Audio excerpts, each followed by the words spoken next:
আজকে আপনাদের খুব চমৎকার এবং অদ্ভুত একটি ঘটনা দেখাবো। খুব ভোরে সকালবেলা যখন আমি পুকুর ভিজিট করতে আসি, তখন দেখতে পাই যে আমাদের পার্শ্ববর্তী একটা পুকুরে প্রায় হাজার হাজার পাখি উড়ে বেড়াচ্ছে। যেটা খুবই একটা রেয়ার ঘটনা। এতগুলো পাখি একসাথে একটা পুকুর উপরে ঘুরে বেড়ানো যে খুবই অদ্ভুতই মনে হলো। যে আমার ধারণা কমপক্ষে এখানে 10,000 উপরে পাখি আছে। কারণ অনুসন্ধান করে জানতে পাই এইসব পাখিগুলো মূলত এই পুকুরের যে ছোট ছোট মাছ আছে সেগুলো খাওয়ার জন্য চেষ্টা করতেছে। এটি প্রায় 25 একর একটা প্রকল্প। এখানে যিনি চাষ করতেছেন তিনি প্রায় কেজিতে 200 পিসের মাছ সরাসরি শ্বাসে দিয়ে দেন। অর্থাৎ আমরা সাধারণত যে পুকুরগুলো চাষ করি সেখানে কেজিতে 10 পিসের মাছ দিই, অর্থাৎ কেজিতে 100 গ্রাম সাইজের মাছ দিই। তিনি এখানে মাত্র 10 গ্রাম সাইজের মাছগুলো পরীক্ষামূলকভাবে দিয়ে চাষ শুরু করেন। এখন সাধারণত এত ছোট ছোট মাছ দিলে পুকুরে নেট দিতে হয় কিংবা সুতা টাঙিয়ে দিতে হয়, অথবা যে বোতল করে মার্বেল লাগিয়ে দিতে হয়, বা কোনো ধরনের শব্দের ব্যবস্থা রাখতে হয় যাতে পাখিগুলো অ্যাটাক না করে। উনি এখানে কিছুই করে নাই, সরাসরি যে পুকুরে মাছগুলো দিয়েছে, যার দরুন পুরো চর এলাকায় যতগুলো পাখি আছে সবগুলো পাখি ওনার পুকুরে আসছে এবং এই ছোটো ছোটো মাছগুলো দৌড়ে দৌড়ে খাচ্ছে। আরেকটা জিনিস খুব ভালো আমি নোটিস করে লক্ষ্য করলাম, এই পুকুরে যথেষ্ট পরিমাণ সাফিলা, বাইলা, জাঞ্জা এবং অন্যান্য কিছু ছোটো ছোটো মাছ আছে, যেগুলো এই পাখিগুলো খুবই প্রিয় খাদ্য, এবং এই পাখিগুলো সেই জন্য বারবার চেষ্টা করতেছে মাছগুলো দৌড়ে খাওয়ার জন্য। এবং আপনি যে ছোটো ছোটো আপনার দেখতেছেন যে এইমাত্র একটা পাখি একটা মাছ ধরে নিয়ে গেলো, যে এভাবে কন্টিনিউ ধরতেছে। ওনার এখানে শ্বাসের যে মাছগুলো দেওয়া ছিল খুবই ছোটো, অর্থাৎ কেজিতে 200 পিস, একেবারে ছোটো ছোটো। এখন সম্ভবত মাছগুলো কেজিতে 100 পিস, অর্থাৎ কেজিতে 10 গ্রাম মতন আসছে, সাইজে আসছে, এবং এই পাখিগুলো খুব সহজে দৌড়ে ফেলছে।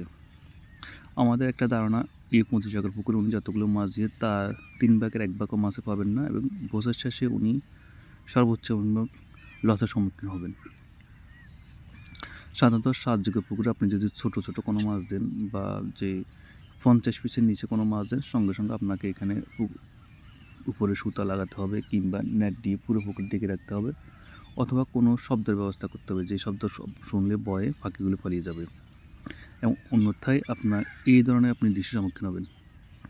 এখানে আপনি স্ক্রিনে যতদূর দেখতেছেন সবগুলো পাখি। আমরা একটা অ্যাঙ্গেল থেকে এটা আপনাকে দেখানোর চেষ্টা করতেছি দেখুন কী পরিমাণ পাখি যে পুকুর থেকে মাছ তুলে খাচ্ছে। আমার কাছে মনে হচ্ছে আজকে এই পাখিগুলো 20 থেকে 25 মাছ তুলে নিয়ে খেয়ে ফেলবে। এই পাখিগুলো যখন উড়াউড়ি করে তখন এই পাখিগুলো মলমূত্র পুকুরে পানির মধ্যে পড়ে, এতে পানিগুলো অনেকটা জীবাণুযুক্ত থাকে। এই জন্য আমরা এখান থেকে স্টাফের সাথে কথা বলে জানতে পারলাম এই পুকুরে মাছের মর্টালিটি অনেকটা বেশি। কন্টিনিউ এখানে প্রায় 20 থেকে 25টা মাছ মারা যাচ্ছে, এবং দিনকে দিন এটা বাড়তেছে।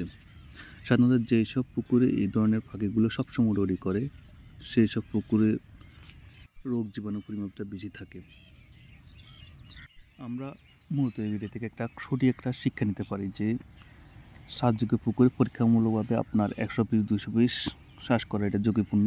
এটা যদি আপনি করতে হয় আপনাকে অবশ্যই নেটিং করতে হবে, নতুবা আপনি দেখবেন যে ঘুম থেকে উঠে দেখবেন একদিন যে এভাবে একসাথে অনেকগুলো পাখি এসে আপনার সবগুলো মাছ খেয়ে ফেলছে। এতে আপনার বিশাল লোকসানের সম্মুখীন হবেন। আমরা এই পুকুরে স্টাফের সাথে পরবর্তীতে কথা বলে জানতে পারি যে ওনারা এটা আগে কখনো দেখে নাই, যে হঠাৎ করে আজকে দুদিন এই সমস্যার সম্মুখীন হচ্ছে, এবং ওনাদের যে মালিক পক্ষ আছে ওনাকে সেটা অবৈধ আজকেই করছে, যে পরবর্তীতে ওনার ব্যবস্থা নেওয়ার চেষ্টা করবে। কিন্তু আমার ধারণা উনি ব্যবস্থা নিতে নিতে 2-4 দিনের মধ্যে পুরো পুকুরে মাছ শূন্য হয়ে যাবে, এবং উনি বছর শেষে যখন মাছগুলো হিসাব করবে যে কতগুলো মাছ দিয়েছে এবং কতগুলো মাছ উনি পুকুর থেকে তুলছে সেই হিসাবটা নিতে পারবে না, এবং এই ধরনের ভুলের জন্য ওনাকে প্রচুর পরিমাণ অর্থ গুনতে হবে। সাধারণত সাহায্যযোগ্য যদি আপনি পুকুর চাষ করতে চান তাহলে আপনি কেজিতে 10 পিসের মাছ দিবেন, অর্থাৎ 100 গ্রাম মাছ সাইজের মাছ দিবেন। আপনি কখনও পরীক্ষামূলক এভাবে 200 পিসে 300 পিসের মাছ দিবেন না, কারণ এগুলো সাহায্যযোগ্য মাছের সাথে সম্পূর্ণ আনফিট।